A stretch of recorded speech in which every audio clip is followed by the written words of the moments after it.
Hello everyone, I'm here with another unboxing of a favorite. I've leave this for a couple days, so let's get to it.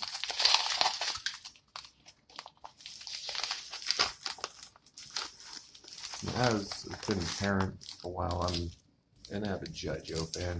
When I grew up, it was G.I. Joe, Transformers, Star Wars, and there's a few others like cartoons, but those are always the big ones for me. And this is an old favorite I had. This is one I had as a child. Zarana, Zartan's younger sister, and she had a twin brother. And Xandar, and it's really cool. Just like Zartan, she's a master of disguise, can infiltrate. She's she's in good condition. She didn't have the earrings on. I know some do, some don't. The one I had didn't. One of the kids on that was actually a flaw. If they just, came out, if another version came out later, whatnot, I'm not exactly sure. But good condition. Paint's pretty good. Nothing's broken, which I do my best to keep it that way. You have her backpack that all the original G.I. Joes came with, and her weapon. And this one I just found this one always funny. It's like basically a saw. Pretty much like Ripper's, where he had his was basically like a chainsaw gun. But it was always funny. It always just kind of struck me as curious. Okay, don't you dare fight me.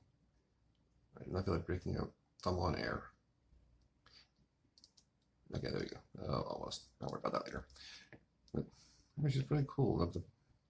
The best part was, like, for me in the cartoon, they always developed relationships. And in the cartoon, she had one with Mainframe and G.I. Joe force. She had to infiltrate to get some information. She ended up falling for him. She had a chance for him to take him out in a fire, but she pulled him to safety.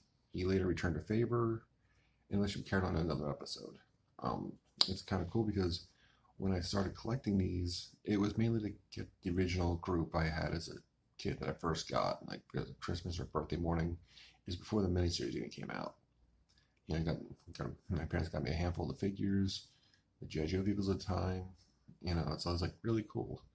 So I wanted to get that, but then I was like, as I'm going through here, I have a chance to get ones that I couldn't get before. Either our stores didn't have them, or, just couldn't afford or whatever. And to, do little, photo shoots. That's where this idea came from. I was following a bunch of people that were doing this. And I do have a Mainframe, so at some point it will be nice to, back off, to actually maybe do some shoots with her and him. But I'm also going one step closer, because while I have a lot of these favorites, I also like some of the newer ones. This one, I'm not going to unbox this today because it's a hassle, but Zarana, classified figure. Is he pretty close? Like I said, they do have this color hair here, so the hair can apparently switch out. And as usual, here they changed the rifle, where it has the rifle top and the assault blade below, which makes more sense. And she's got knives, a backpack, and again, as a guy who comes with these old awesome box art. But this is like I was saying before when I was doing Shipwreck, how you just open up, the figures come out now, and this is the plastic. And if you're like me, I like to keep these boxes, but I also like them because they're easier to store. So if I do take them out, they're a pain to get out. I mean, it's just, you gotta fight the plastic. It's loud. It sounds like a herd of elephants coming through the room. And then putting it back in can also be fun. You just try to put it back in a box. But these are easy for me. These are just easier to store. Like, you can pack these in a box. You just slide them in however you slide them in. And they're easy to do it. So that's kind of a cool thing here. But they don't have a Mainframe classified figure yet. But when they do, that's something I'm gonna have to think about. Well, thank you for joining me today, and talk to you guys next time. Have a great one.